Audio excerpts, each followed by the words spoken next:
Today's video, I'm going to do something a bit different and try and convert a barn. It's in Clanfield, which is in Hampshire. It's right on the edge of the South Downs National Park, and I mean right on the edge. It's there, and that white bounded area is non-national park, so everything just across the road is national park, which probably makes planning a little bit easier. Speaking of planning, there are routes through permitted development to change a barn agricultural building to residential, which has recently been updated. Have a look at Planning Geek website if you want a bit more information on that.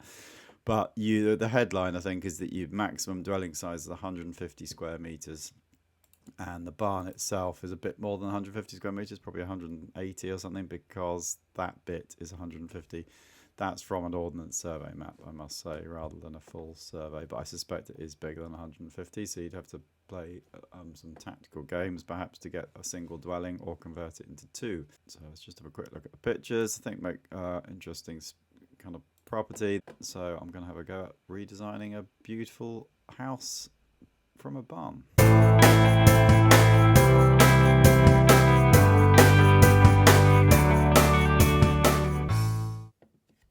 Right, so the first thing I'd look at is just how you get into the site and the orientation. So the entrance is in from here, and this is east, this is west. This has got a lot of modern sort of housing, feels slightly overlooked. This is the west facing gardens. I think I'll try and turn the house so it faced the main living spaces faced this way. Bedrooms perhaps could face that way. And access would come round into a sort of parking courtyard, I think, in here. There's already a hard standing here. Probably demolish that building if it hasn't been demolished already. This might be an old map. I can't see it in the photos. And that then should provide a decent sort of strategy for the house. And then if you start just thinking about sort of how that might work, you probably want to try and enter somewhere in the middle, I would think. I mean, I'm not doing this completely cold. So I would start to think about coming in here. I'd think that this would be a sort of living space down the end here. Here, perhaps this would be some sort of big sort of open plan space, make the most of the vaulted ceiling, and then try and get bedrooms into these sort of other spaces. So that deals with this sort of kitchen type of space, and we've got like 9 meters here, so you could go sort of 3. We think we're going to try and make this into a 4-bed house. You could get 3 bedrooms in there, because that space is maybe 6 deep. So, and then you could put bathrooms on the north side across the back here. You'll think about how we kind of get access to it, which is often the problem with these sort of longer buildings. They're not that wide. I mean, it's 5. I think it says in the details actually. Look at that. So property details. So here, like 5. The bigger bit is 5.7 and then 5.1 at the back. So this bit's about 5.7. This one's about 5.1. So finding a route through from here to here is going to be the hardest bit with this. That's the sort of circulation issue, I think, and trying to reduce that down. So creating one big room where the circulation is sort of in the room makes a lot of sense, and perhaps there's capacity to put a bedroom on the back of that as well. So if you got 5, we sort of say you want to make that corridor too narrow, but 4, you could put sort of maybe a master bedroom in here, like so, and then maybe the entrance is actually, we'll make that a glass sort of screen in here, and then use this space, sort of boot room space, or there could be an option for another bedroom in there, I suppose. You get 2 bedrooms there, and then maybe if this is 5.7, my brain's not quite working. Mine's 150 for a wall divided by 2. It's 27, just about enough for 2 bedrooms. You need to be able to walk around a bed. And a bed is 2, and that gives you, 700 mil to walk past the end of it, which sort of door width. So that's probably okay.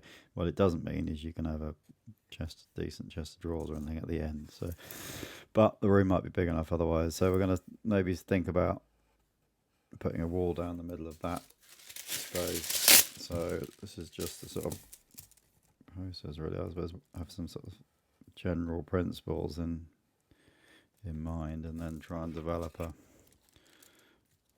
plan that sort of works. So you could make 2 bedrooms there that look sort of that way, or that, I guess that one could look that way, and then you could tuck some at 5 meters minus. So we go again, you're thinking 5, 2 bathrooms and 2 corridors at a meter, say, leaves you 3 meters, which is actually enough for two en suites. So you could have a sort of hotel type setup in there. That's one, and then that room is 6 by 3.6, so that's kind of plus nearly 20 square meters. So you can have a smaller bedroom up here. So if we go 3.6, 12 is a decent size. I'll give you 3 about here, so that you could have a bedroom in there. You could tuck a bathroom somewhere in here to serve it, and then you could have a master bedroom in there. So we got 1, 2, 3, 4 bedrooms. That's the sort of closet and stuff for that room. And you could open that wall up and get a nice garden. So those are sort of the premium. Some planting to this road. It's a fairly busy road, that, off of the A3 into Clanfield. So something to think about, the general location. And then this, I think you'd try and open this up as much as is sensible, and probably have a kitchen at the back here with a sort of white feature island, dining table, have a stove hanging in the middle of the room, and then some sofas at that end. I think that's the principle. And then the detail is in how do you plan this bit of space here.